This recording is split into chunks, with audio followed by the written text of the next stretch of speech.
ஒன்று ஒழுங்கு செய்ய வேண்டும் அல்லது தடை செய்ய வேண்டும்.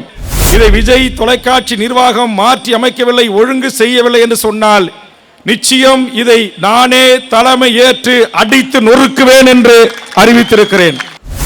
அனுமதி கொடுத்தாலும் கொடுக்காவிட்டாலும் எங்கள் போராட்டம் இங்கு நடந்திருக்கும். இங்கு எங்களுக்கு ஒரு காவலர் கூட கண் முன்னால் காணவில்லை.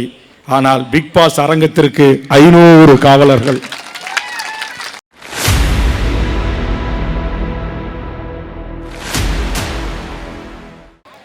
இதை ஜனநாயக ரீதியாக வேண்டுகோள் வைத்து அறிக்கைகள் தந்து உடனடியாக விஜய் தொலைக்காட்சி நிறுவனம் இதை ஒழுங்கு செய்ய வேண்டும், மாற்றி அமைக்க வேண்டும் என்று தொடர்ந்து நான் வலியுறுத்தி வருகிறேன். ஆனால் எம்முடைய வேண்டுகோளை, தமிழக வாழ்வுரிமை கட்சியின் வேண்டுகோளை விஜய் தொலைக்காட்சி நிர்வாகம் கிஞ்சித்தும் அதை கருத்தில் உள்வாங்கவில்லை. அதற்கு பிறகு 7 கோடி மக்களை உள்ளடக்கிய தமிழக சட்டமன்றத்தில் இது எவ்வளவு பெரிய ஒரு மோசமான பண்பாட்டு சீரழிவு, கலாச்சார சீரழிவு, குடும்ப உறவு முறைகளை சிதைக்கின்ற ஒரு நிகழ்வு என்பதை எடுத்து கூறி மாண்புமிகு தமிழ்நாடு முதலமைச்சரும் தமிழக அரசும் உடனடியாக இதற்கு நடவடிக்கைகளை மேற்கொள்ள வேண்டும். ஒன்று ஒழுங்கு செய்ய வேண்டும் அல்லது தடை செய்ய வேண்டும்.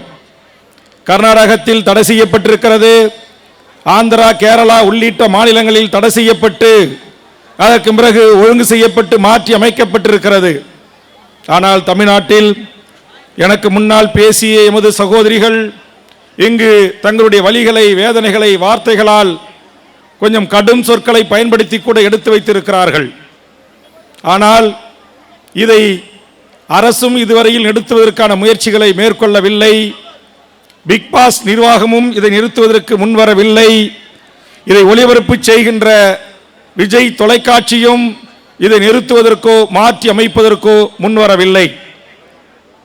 இந்த பிக் பாஸ் தொடங்கிய சில நாட்களில் இருந்து, சில வாரங்களில் இருந்து இது போன்ற மோசமான நிகழ்ச்சிகள் வருகிறது என்று அப்பொழுது நான் சுட்டிக்காட்டியும் தட்டி கேட்டும் வருகிறேன். இது தொடங்கப்பட்ட காலத்தில் இருந்தும் என்னுடைய அறிக்கைகளும் பல்வேறு ஊடகங்களில் இருக்கிறது. தொலைக்காட்சி பத்திரிகை நண்பர்களை சந்திக்கின்ற போதும் அதை சுட்டிக்காட்டி மாற்றி அமையுங்கள் என்று திரு கமலஹாசன் அவர்கள் இருந்தபோதே நான் அறிவித்தேன்.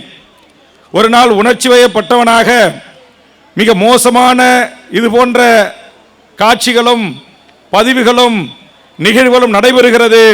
இதை விஜய் தொலைக்காட்சி நிர்வாகம் மாற்றி அமைக்கவில்லை, ஒழுங்கு செய்யவில்லை என்று சொன்னால் நிச்சயம் இதை நானே தலைமை ஏற்று அடித்து நொறுக்குவேன் என்று அறிவித்திருக்கிறேன்.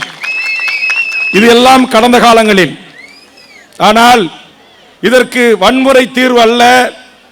இதற்கு ஒரு ஜனநாயக போராட்டத்தின் ஊடாக இதற்கு ஒரு முடிவு எட்டப்பட வேண்டும் என்கிற நல்லெண்ணத்தின் அடிப்படையில் எம் கட்சியினுடைய முன்னணி நிர்வாகிகளோடு கலந்து பேசி அவர்களுடைய ஆலோசனையின் பெயரிலும் எனது அருமை பத்திரிகை மூத்த ஊடக நண்பர்கள், பத்திரிகையாளர்கள், சமூக வலைதள ஊடகவியலாளர்கள் சொன்னதன் அடிப்படையிலும் நான் தொடர்ச்சியாக ஜனநாயக முன்னெடுப்புகளை அத்தனையும் எடுத்தேன். சட்டமன்றத்தில் கவன ஈர்ப்பு தீர்மானம், நேரமில்லா நேரத்தில் பேசியிருக்கிறேன். வாய்ப்பு கிடைத்த போது இந்த சீரழிவுகளை சுட்டிக்காட்டியிருக்கிறேன். ஏதோ விஜய் தொலைக்காட்சி இதை செய்கிறது என்பதற்காக மட்டும் நான் இதை சுட்டிக்காட்டவில்லை.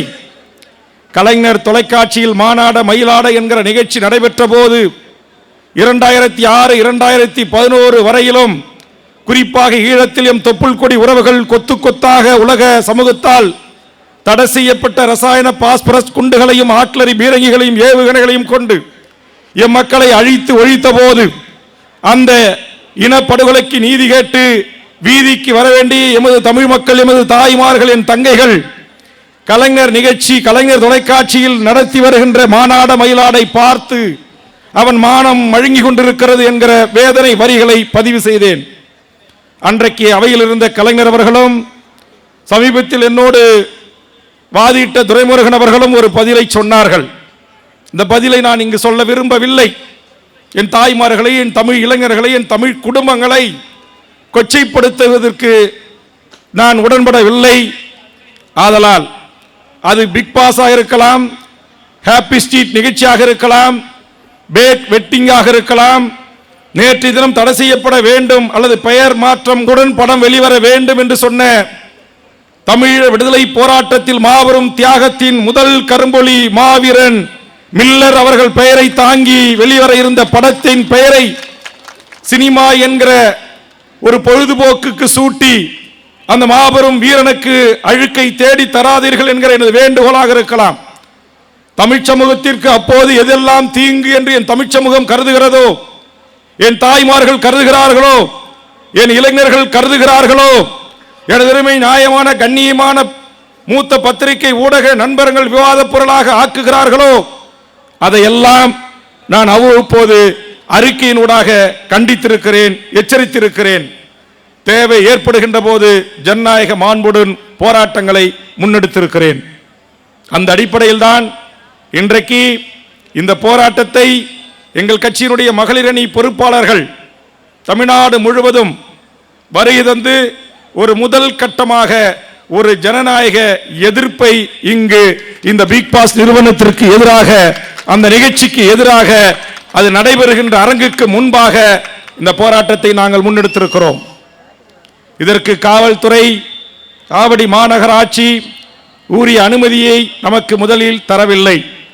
அதற்கு பிறகு இந்த நாட்டுடைய முதலமைச்சருடைய கவனத்திற்கும் மூத்த நேர்மையான காவல்துறை உயர் அதிகாரிகளுக்கும் உளவுத்துறை தலைவர் போன்றவர்களுக்கும் எடுத்து கூறி அனுமதி கேட்டேன். அப்போதும் எனக்கு சரியான பதில் கிடைக்கவில்லை. நேற்று மாலை இந்த மாவட்டத்திற்கு பொறுப்பான அருமை சகோதரர் திரு எட்மண்ட் அவர்கள் நம்முடைய ஆவடி மாநகர ஆணையரத்திலே கடிதம் கொடுத்து ஜனநாயக ஆர்ப்பாட்டத்திற்கு அனுமதியை கோரியிருந்தார். அந்த அனுமதி மறுக்கப்பட்டு கடிதம் என் கைக்கு வந்தது நேற்று நள்ளிரவு.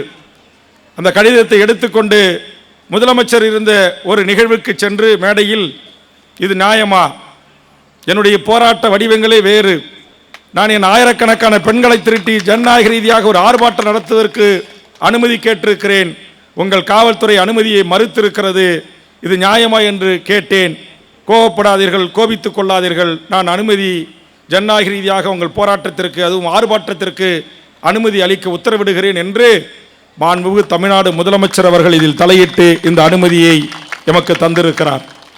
இந்த நாட்டின் கார்ப்பரேட் பெரு நிறுவனங்களுக்கும் முதலாளிகளுக்கும் பணக்காரர்களுக்கும் அவர்கள் நடத்துகிற பண்பாட்டு கலாச்சார சீரழிவுகளுக்கும் எப்படி அதிகார வர்க்கம் துணை போகிறது என்பதற்கு நமக்கான அனுமதி மறுப்பு ஒரு எடுத்துக்காட்டு. அனுமதி கொடுத்தாலும் கொடுக்காவிட்டாலும் எங்கள் போராட்டம் இங்கு நடந்திருக்கும். காவல்துறையின் மீது குற்றமில்லை. கார்ப்பரேட் பெருநிறுவனங்கள் இன்றைக்கு இந்தியாவையே தன் கையுக்குள் வைத்திருக்கிற ஜியோ இன்றைக்கு ஸ்டார் குறிப்பிடமிருந்து, வெளிநாட்டு குறிப்பிடமிருந்து இந்த விஜய் தொலைக்காட்சியை வாங்கியிருக்கிறார்கள். அதன் முதலாளி உங்களுக்கு யார் என்று தெரியும், ரிலையன்ஸ் அம்பானி. அம்பானியை பகைத்திற்கொள்ள அரசுகளும் முன்வரவில்லை, அரசு அதிகாரிகளும் முன்வரவில்லை, நேர்மையான காவல்துறை உயர் அதிகாரிகளும் முன்வரவில்லை. ஆதலால் தான் சரி பரவாயில்லை, நாங்கள் கடிதத்தை பெற்றுக்கொண்டு அருமை சகோதரர் மாவட்ட செயலாளர் எட்மண்ட் இடத்திலும், இந்த ஸ்ரீபெரும்புத்தூர் நாடாளுமன்ற தொகுதி பொறுப்பாளர் அருமை தம்பி கார்த்திக் அவரிடத்திலும் நான் சொன்னேன், திட்டமிட்டவாறு அதே இடத்தில் போராட்டம் நடைபெறும், அதற்கான ஏற்பாடுகளை செய்யுங்கள் என்று சொன்னேன். அதற்கு பிறகு ஏற்பாடுகள் நடந்தன. முதலமைச்சர் தலையிட்டார். ஆவடி ஆணையர், நம்முடைய நெய்வேலியிலே டிஎஸ்பியாக இருந்த ஒருவர் தான் இன்றைக்கு இந்த பகுதியினுடைய டிசி சட்டம் ஒழுங்கு.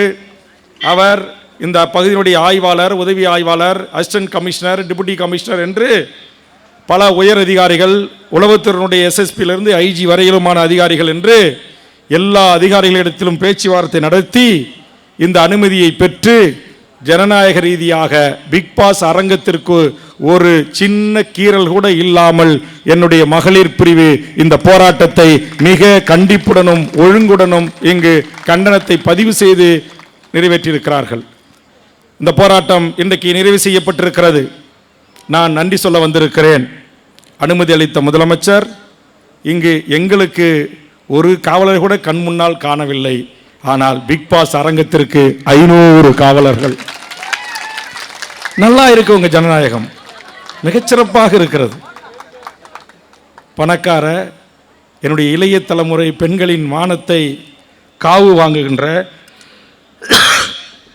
வன்மத்தையும் வக்கரத்தையும் சீரியல்களிலும் தொலைக்காட்சி தொடர்களிலும் என்று உண்மை அப்படியே நாங்கள் காட்டுறோம் மக்களுக்கு அப்படின்ற பெயரில் இந்த ஆபாசத்தையும் அருவருக்கத்தக்க காட்சிகளையும் கொண்டு சேர்க்கிற அந்த கூட்டத்திற்கு இவ்வளவு பாதுகாப்பு. மகிழ்ச்சி, பாதுகாப்பு கொடுங்க. நான் ஊன் இப்போ சொல்ல மாட்டேன், நமக்குன்னு ஒரு பாணி இருக்குல்ல, அதனால் எப்போ சொல்லணும்னு எனக்கு தெரியும். அதுலேயும் நீங்கள் எல்லாம் பாவம் பிள்ளைகள் பேத்திகளை வச்சுருக்கிறீங்க. கண்டிப்பாக காவல்துறை அரசாங்கம் என்ன செய்யணும் உங்களுக்கு தெரியும். 10 நாள் 5 நாள் 1 மாதம் உங்களை சிறைக்கு அனுப்ப நான் விரும்பலை.